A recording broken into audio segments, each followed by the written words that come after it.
Hey guys, welcome back to my channel.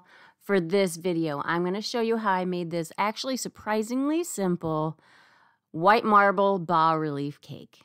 But before I do that, I wanted to tell you that yesterday I posted a video. It's almost real time. I only sped it up 2 times, cake decorating ASMR cake. So if you would mind, go back to yesterday. Check out that video. Let me know what you think. It's a little bit longer, but you see more of the details, and I'm not talking and there's no music. So it's all about the actual decorating of the cake. Take a look at it. Let me know what you think. But let's get to today's tutorial. So we need to get our cakes buttercreamed. They're already crumb-coated, filled and crumb-coated. And I'm using my crusting American buttercream that I will link in the description, the video and the recipe on how to do that. And I'm just doing a good coating on here because you're going to have your fondant on top of your buttercream. So you just need to make sure that you have enough buttercream so that you get a good taste of it with your bites of cake, but not so thick that it is getting in your way when you're putting the fondant on, if that makes sense. You don't want it to be too thick. So maybe about 1/4 of an inch thick. And we're going to do the same thing for both cakes and place them in the freezer to chill for about 20 minutes before you get on to the next part. Now, don't worry about getting these perfect. Just worry more about getting them level on the sides and on the top. So this is what I did. I rolled out some buttercream, some white fondant the night before. I rolled it out, put it on parchment paper, and just left it to sit overnight. And what that does is that forms a good crust around the outside of your piece of fondant, but it leaves it still a little bit soft on the inside. And I just crumbled that up, set it aside, and for the bas relief, I'm using these different molds that I have. And I'll try to remember to leave a link in the description for where you can get some silicone molds like these. I did a variety of different styles, mostly floral with a few butterflies. And I just used the same fondant that I had crunched up, whatever the word I'm looking for is, because I don't mind if the bas relief has a little bit of texture to it also. In fact, I prefer it for this type of a design so that it all goes together. Bas relief, you want to see it, but you don't want it to stand out as separate from the rest of the cake. And then I just mushed together my pieces and rolled them out. And I'm not worried so much about getting it the right size to fit around the cake or even necessarily that it holds together completely after I've rolled it out, because this is what's easy about this. When you go to apply to your cake, you can just do pieces. Since this is not a smooth, has to be perfect kind of design, it's more rustic. It's supposed to be this way. Just rip off your pieces and stick them on. I mean, if you have to cut some off where they overlap, that's fine. Just use your fingers and push them together. Cracks in this case are a welcome texture.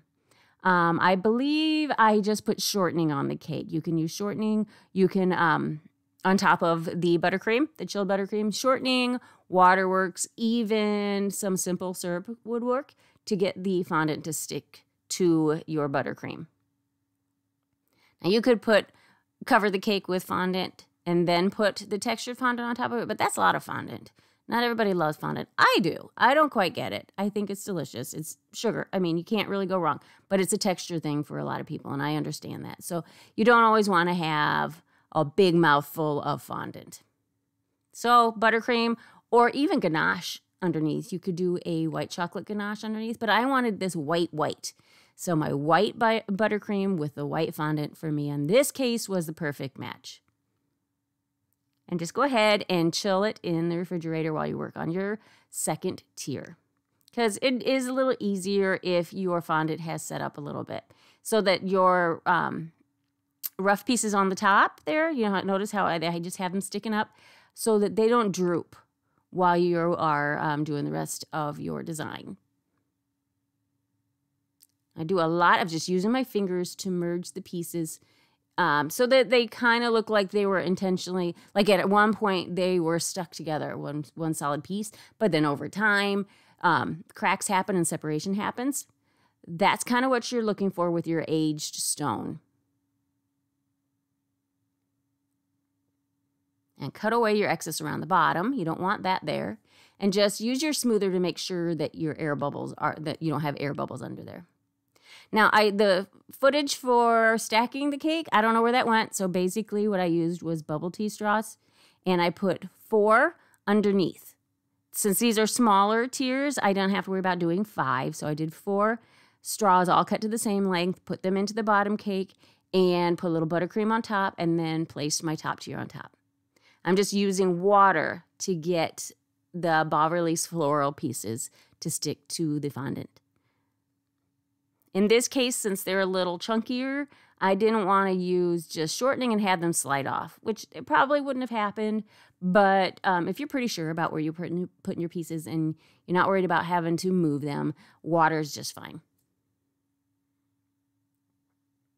Now, I kept in mind I wanted my floral arrangement to be on the top upper left-hand corner. So that's why I placed the Bas Relief on the other sides. I could have done that second bunch there in the middle that I'm working on right there. I wish I had had a couple more pieces because I would have wrapped it around the back a little bit more, but I didn't, and that's okay. Nobody knew what I had in my mind. So here's the second surprisingly simple part of this cake is the actual coloring of it. I just used my petal dust palette that I have. It kind of looks like a makeup palette. You don't have to do that. Any kind of petal dust will work. And I'm just kind of following the nooks and the crannies, the cracks, and then the setback pieces in your Bas Relief. Kind of shading that. I'm using the lighter colors to begin with, and then I'm going to add color as I go. But I also, at the very beginning, I didn't mention this, I wanted to add some kind of color on the smoother parts a little bit, just to make it look a little bit more, ancient. Just a little bit of colorization to that. But I wanted the white to be the main color. So dry brushing is what I'm doing up until that point. Just dry brushing for the shadowing. And use another clean brush if you need a fluffy brush to remove excess. That works for that. And then for this, I did add some Everclear to my brush. I dipped my brush in the Everclear, and then I dipped it into the palette to get a darker color. I wanted these veins to stick out. So I used a light brown for the shading, and then a darker brown, and even a little bit of a deep green into the crevice. And as I got deeper into the crevice with the darker colors, I used thinner brushes. I know I'm saying a lot, but it really is easy. It's almost like you have your outline already there because of the cracks are already there. So just follow those.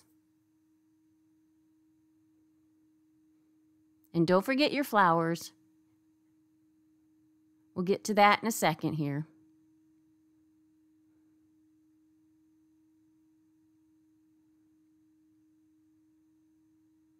Like I said, this is fairly simple, but it is a little time consuming, not even really that bad. And here I'm using a combination of a fluffy brush and a sponge to kind of take the harshness away from those lines just a little bit. And then I'm adding just a little bit of the light brown on the Bas Relief, just so you notice it. And then I'm just attaching my flowers with a little buttercream underneath there. And I'm doing the triangle method again. On that top bunch, I'm going for a triangle design. So you want to have 3 points to your arrangement and 3 kind of soft lines in between them. So you can see that my the longer pieces kind of have a 3-point design there. The longer parts being the diagonal lower part. And then I added some more white filler flowers. And I love this, guys. I know I've done this kind of thing before, but I can't get tired of it. I hope you enjoyed it as much as I did. And I hope that you get some inspiration, and we'll catch you on the next one. So thank you guys so much for taking the time to watch my video. And if you'd like to watch some other videos, go ahead and click on the link to one of these other videos shown here. And if you would like to check out my other social media, I am on Facebook and Instagram under the same name, Sophisticakes by Mary. And please take the time to share, like, subscribe, and hit the notification bell so that you know when I upload another video. Thank you so much, and we'll catch you on the next tutorial.